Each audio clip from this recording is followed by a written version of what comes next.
This is Marcus Corval with MMAnytt, and we're here with Max Holloway at the Forum in Los Angeles. How you feeling, Max? I'm feeling great. Can't wait to get this weight off, and then I get to eat, and then favorite part of the whole fight week is punch someone in the face. How many more pounds you got to go? Like around 8 or so, so not too bad. Pretty good? Yeah, I feel good. I've been eating big meals. You can ask all my trainer.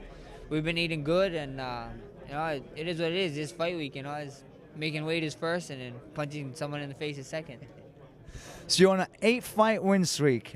You find Ricardo Lamas, who's a great fight. We've been talking about this card having some really good matchups, and that's another potential fight of the night. How do you see that fight going?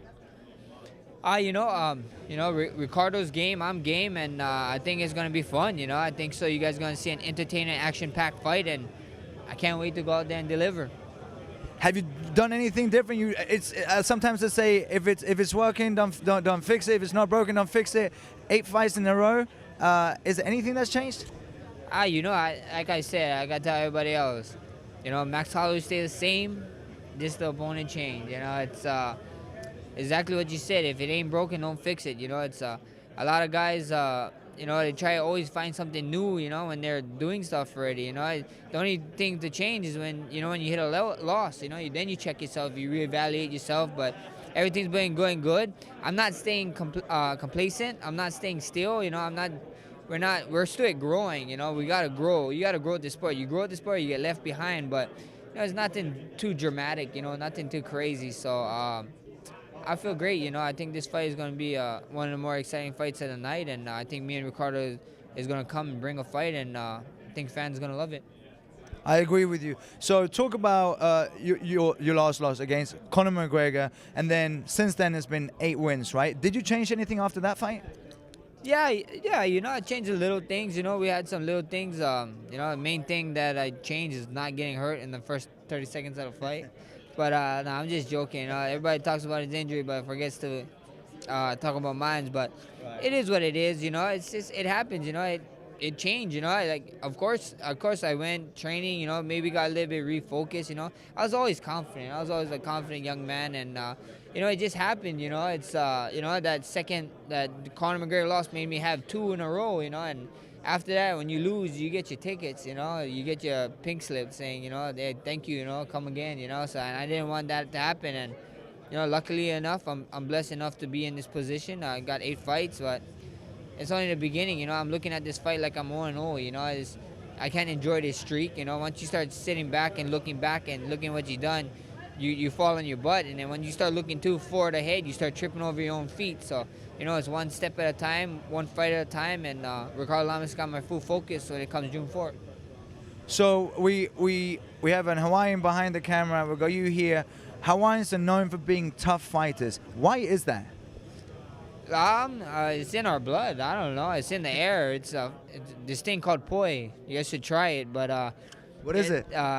It's food. It's a piece of food that is secret. It's a Hawaiian secret. But I'm just joking. But I don't know. It's just Hawaiians. It's hopefully at UFC Hawaii it comes about. I was talking to Dana White about it, and they seem interested. I think so. They might come. I don't know when exactly, but the main thing, he was saying this and that, and what about this, what about that, and I told him the main thing you should worry about is having more security guards at the event. And he's like, why? He's like, because Hawaiians is crazy. We're crazy. We're gonna fight. Us Hawaiians is nuts. It is what it is. Hawaiian's crazy. And it's been proven and led by BJ Penna, I would say. He was originally supposed to be on this card. Any thought on BJ still fighting and doing his comeback? And do you think we will still see one?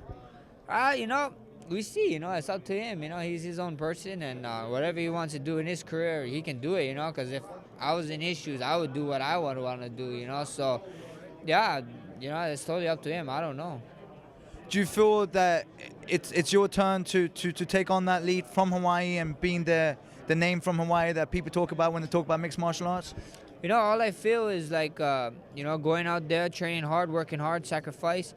I sacrifice a lot of time and energy into this, away from my family, away from family events, away from a lot of things, So, it's not, I love Hawaii. I love doing it for Hawaii, and Yeah, you know, why not? You know, I'm here working out hard, and if you know, if Hawaii give me that throne, Hawaii gives me that throne. If not, you know, I'm just keep on focusing on winning, and when they're ready to give me the throne, it is what it is. You know, it's something I'm not gonna go big for. I'm focused on fighting, but I get great reviews from Hawaiians. You know, all of the Hawaiian Islands lately, they've been loving it. I've been loving the support. Shout out to the 808 State. Shout out to all the Hawaiian Islands. You know, when I go in there June 4th, I'm gonna be taking the Hawaiian Islands with me, and I'm excited. I think you're on the right track, and we're really excited to see you in there in the octagon on Saturday night. And again, a fight that potentially be the fight of the night, in my opinion. Thank you, sir. Thank you. Have a good one. You too.